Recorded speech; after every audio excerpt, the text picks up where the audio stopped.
In America, where self-worth is measured in square footage, and dinner conversations are thinly veiled TED Talks on financial dominance, the Ashcraft-Toft family's monthly gathering had long ceased to be about bonding or breaking bread. It was spectacle, a gladiator arena of egos dressed in Tom Ford and Chanel. Underneath the chandelier glow and vintage Bordeaux, it was about power. Specifically, who had the most of it, and who could make the rest of us feel like we didn't belong at the table we were born into. That night I arrived 15 minutes early as always. Not because I wanted to impress anyone, I learned years ago that nothing I did would, but because I liked to watch them enter. One by one, the parade of wealth clacked across the marble foyer like a fashion show sponsored by generational inheritance and moral bankruptcy. They hugged like strangers forced to kiss at a wedding, eyeing each other's jewelry, Botox, and spouses with equal skepticism. I slipped into my usual seat by the fireplace, the only part of the house that still felt real. It smelled like ash and pine, not money and rot. I wore a thrifted navy cardigan, jeans from a local Portland shop, and boots that had seen 3 winters and proudly showed it. Compared to Preston's cashmere blazer and Cassandra's glittering clutch the size of a postcard, I may as well have been the help. "Just bought a ranch in Jackson Hole," Preston announced, swirling a goblet of wine with the same grace he once used to fail out of Princeton. "Next door to the guy who owns half of Silicon Valley. You might have heard of him, Elon's divorce lawyer." Before I could even feign interest, Cassandra cut in, her voice crisp and cruel. "Please," she scoffed, flipping open her purse like it held national secrets. "We just closed on a vineyard in Tuscany. Private access to the Med. You can't even price that kind of view." And there it was. The ritual boasting had begun. I sipped my iced tea, hiding a small smile behind the rim. If only they knew. My silence was intentional, a practiced art. I'd learned that when people think you're poor, they say the most revealing things. It exposes their values, their fears, and more than anything, their fragility. "Nora," Aunt Evelyn's voice snapped across the table like a pearl-strung whip. "You've been awfully quiet." "Here we go." Preston leaned in, concern painted across his face like a bad actor. "We were just wondering, how's the duplex?" he asked, oozing fake sympathy. "Still renting, right?"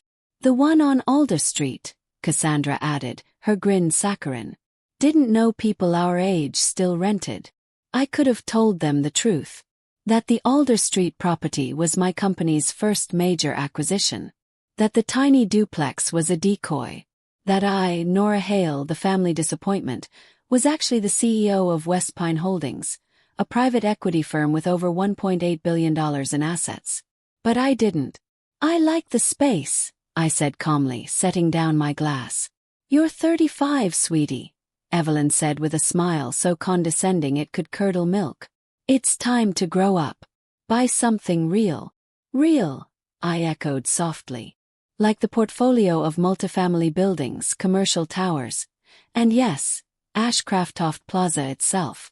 The very property where this absurd family dinner was taking place.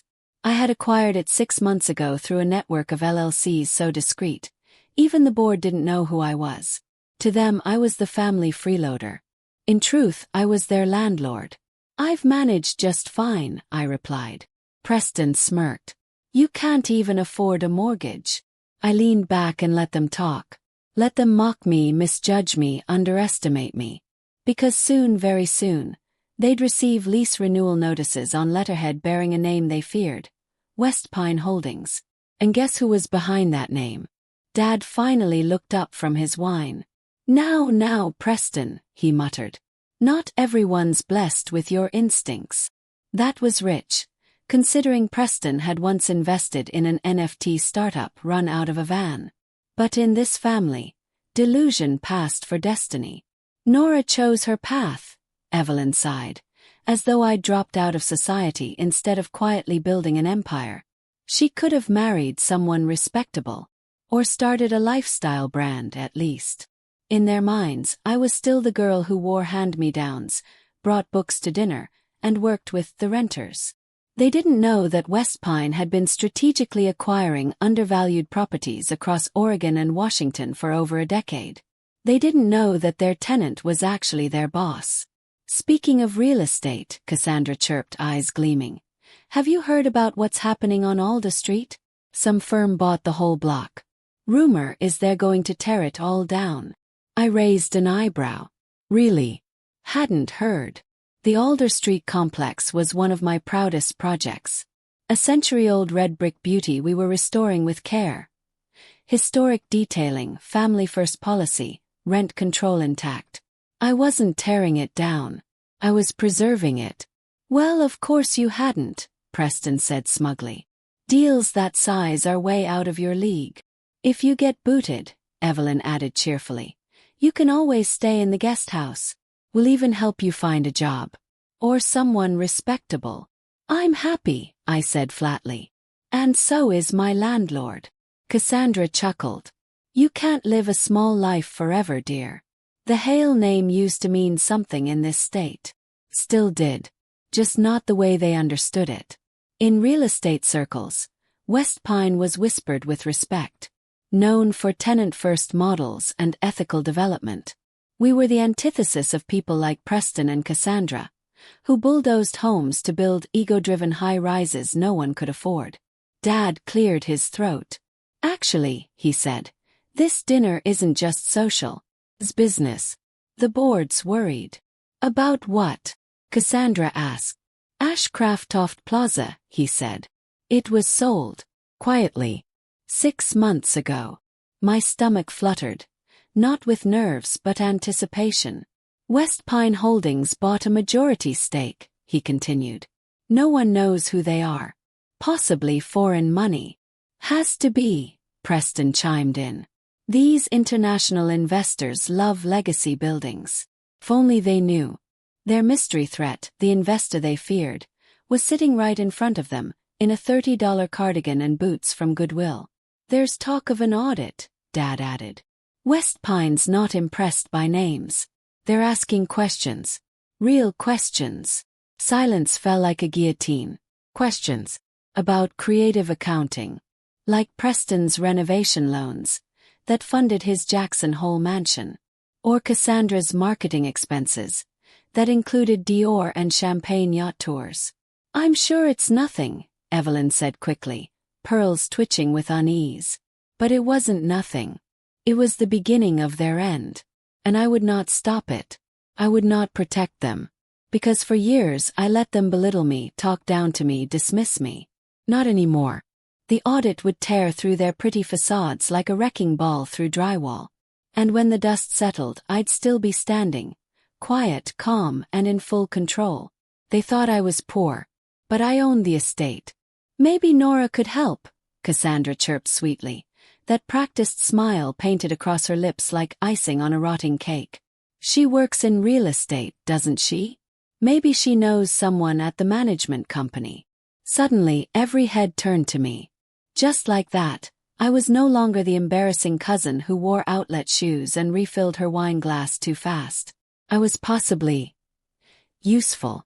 I smiled politely, smoothing the edge of my voice like glass.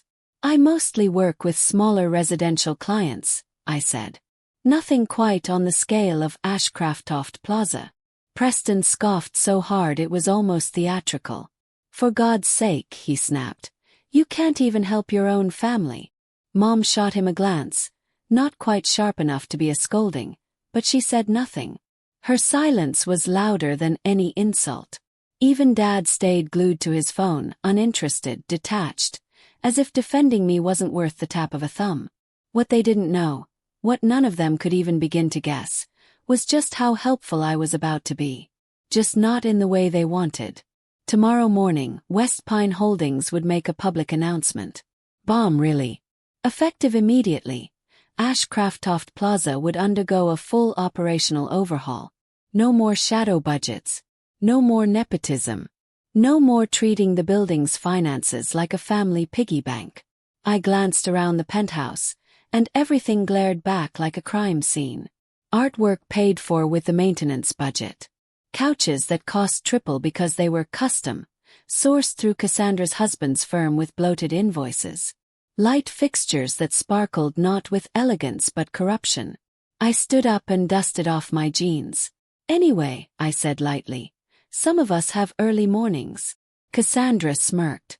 Off to show more rent-controlled studios. I slung my old leather bag over my shoulder. Inside were legal filings, audit reports, and renovation plans worth more than everything in this room combined. Aunt Evelyn called out sweetly, "Next time, Nora, maybe dress more like a Hale. Appearances matter." Smiled. "Don't worry," I said. "Tomorrow, I'll look exactly how the Hales expect." They just didn't realize I was already the one running the show. And if you've been rooting for the underdog this whole time, don't miss what happens when the boardroom doors open. The next morning I stood in my real office. A penthouse floor overlooking downtown Portland. Bleak. Modern. Green. My assistant Isla walked in briskly, placed a cappuccino beside my laptop and said, "The Ashcraft board is already seated. Your family got here early. They're trying to charm the independents." I imagined Preston's sweaty hands and Cassandra's glassy grin working the room in desperation. "Are the audit packets distributed?" "Yes. All printed and ready," Isla said. "The forensic team even found more than expected." She hesitated. "Are you sure about this? Once it's out, there's no going back." "They need to learn," I said softly. "That legacy isn't a license to abuse power." I looked at my reflection in the glass. Gone were the jeans and cardigan. Today I wore a deep navy Altazara suit. Sharp lines, quiet strength. The kind of look Aunt Evelyn once hoped I'd wear to impress a future husband. Instead, I'd wear it to take down her empire. "The ownership announcement goes live in 20 minutes, Isla added. "Then let's begin." The boardroom hushed as I walked in. Every pair of eyes turned to me like they'd seen a ghost. My family huddled at the far end of the long table, underdressed, overconfident, and visibly rattled. "Who are you?" Preston barked. "This is a private meeting." I calmly placed my briefcase at the head of the table. "I'm Nora Hale," I said. "Founder and sole owner of West Pine Holdings, the company that owns Ashcraft Plaza and several others your family leveraged illegally." Aunt Evelyn went pale, lips parted like she forgot how to breathe. Cassandra blinked rapidly. My father's knuckles tightened around his pen. "Nora," he said, almost a whisper. "Good morning," I replied. I opened the briefcase and began sliding thick audit reports across the table. "Shall we review your financials?" Preston's face twisted. "This is insane. You're just what? The black sheep? The renter? The woman in consignment clothes?" I asked calmly. Cassandra stared, stunned. "But you show apartments." "I work," I said. "And I built something real. With integrity, not illusion." The board watched in frozen silence as I flipped page after page, unraveling the Hale family's empire with receipts. These folders contain every inflated invoice, every fake expense, every siphoned dollar. I turned another page. "Preston, would you like to explain the $2 million in roof repairs that financed your Jackson Hole property?" His face flushed red so fast I thought he might pass out. "Or Cassandra," I said, glancing up. "Should we talk about your husband's plumbing invoices? Triple market rate for substandard work. You'd air out your own family's laundry like this?" Aunt Evelyn gasped. "No," I said flatly. "You aired it. I'm just here to clean it." My father finally spoke, voice low and desperate. "Nora, sweetheart, we can explain." "Don't," I said, raising a hand. "I watched this family turn our great-grandfather's legacy into a personal ATM. While you mocked my humble life, I was building something better. Something based on values, not vanity." "But why?" Cassandra whispered. "Why pretend to be struggling?" "I never pretended," I said. "I lived modestly. I invested wisely. You assumed wealth had to be loud." Preston's voice cracked. "The Alder Street building. You really live there?" "I own it," I said. "And most of the block. And no, I'm not tearing it down. Because some of us still care about people, not just profit." Then one by one, phones around the table buzzed. Notifications dinged like a funeral bell. A board member read aloud, "West Pine Holdings reveals CEO's identity. Nora Hale, estranged Hale family member, confirmed owner of $2 billion real estate portfolio." Another whispered, "She's ranked among the top ethical developers. Historic preservation. Tenant protections." Cassandra's face drained of all color. This will ruin us." I stood tall. "No," I said. "This will finally hold you accountable." And that, dear listener, is how the woman they dismissed in second-hand jeans became the woman who owned their entire legacy. If you've ever been underestimated, overlooked, or pushed aside by your own blood, remember, power doesn't need a spotlight, just needs patience.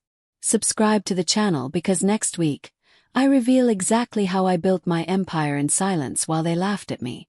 And trust me, this is just the beginning. "This will save you from yourselves," I said, my voice cutting through the boardroom like a blade. The polished mahogany table, once a symbol of our family's power, now bore witness to its unraveling. Effective today, Ashcroft Plaza will operate transparently. No more shell games. No more sweetheart contracts. No more corruption wrapped in cashmere. Shifting chairs. Aunt Evelyn's pearls clacked against her wine glass as her hand trembled. Cassandra stiffened, mascara already smudging at the corners. Only Dad met my gaze, though even he seemed smaller now, as if the weight of the truth had finally settled on his shoulders. "And if we don't comply?" Preston's voice cracked, the bravado draining from him faster than the color from his face. I smiled, a quiet, deadly smile. "Then I pass these reports to the authorities. I'm sure the IRS will find them." Enlightening. Silence. Not just quiet but the kind that suffocates. That lets shame rise like heat in a locked room. Then came the question I knew would follow. "What do you want?" Dad finally asked. I paused, letting the gravity of the moment linger. "I want you to remember what the Ashcroft name used to mean, before greed turned it to rot." I looked each one of them in the eye. My great-grandfather didn't build empires. He built communities. He gave people a place to live, to grow, to belong. He cared more about people than portfolios. I stood, gathering the reports, my hands steady. "You have a choice," I said, my voice even and firm. "Work with me to rebuild that legacy. Or find somewhere else to live. I hear there are some lovely rentals by Lake Otsego." I turned to leave, heart pounding. "Nora, wait." Dad's voice cracked behind me. I froze at the door. "I was wrong about you," he said softly. "Yes," I replied, not turning around. "You were." The aftermath was swift and cinematic. Except this time, I was both the storm and the calm that followed. The media descended like hawks. Headlines blared. The quiet heiress who exposed a dynasty. Within a week, Portland's power players were whispering my name not with dismissal, but with a mix of fear and admiration. Aunt Evelyn resigned from every board she sat on. Cassandra's husband. His firm folded within weeks of the audit's release. Tax evasion, asset fraud, wire transfers through offshore accounts. He was arrested outside his tennis club wearing white shorts and a stunned expression. But not every outcome was bitter. Cassandra, stripped of pretense and privilege, enrolled in a public university's real estate program. She volunteered at a transitional housing shelter downtown.